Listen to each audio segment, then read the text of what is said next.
నమస్తే అండి. నేను డాక్టర్ సువర్ణ, పల్మనాలజిస్ట్. ఈరోజు నవంబర్ 19థ్ వరల్డ్ సిఓపిడి డే కింద చెప్తాము. సిఓపిడి అంటే క్రానిక్ అబ్స్ట్రక్టివ్ పల్మనరీ డిసీజ్. అంటే మన లంగ్స్లో ఉన్న ఎయిర్వేస్ లేదా ఎయిర్ సాక్స్ ఇరిటెన్స్ వల్ల వాపు వచ్చి డ్యామేజ్ అవ్వటం జరుగుతుంది.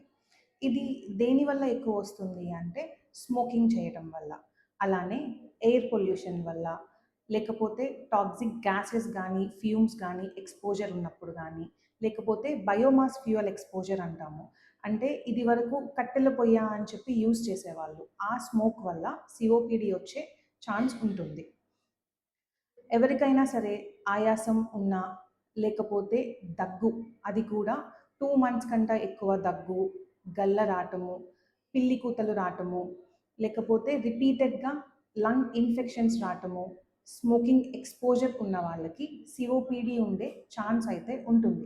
కాబట్టి ఈ సిమ్టమ్స్ ఏమన్నా ఉంటే వెంటనే వచ్చి మీ పల్మనాలజిస్ట్ని కన్సల్ట్ అవ్వండి. Short of breath, think of COPD.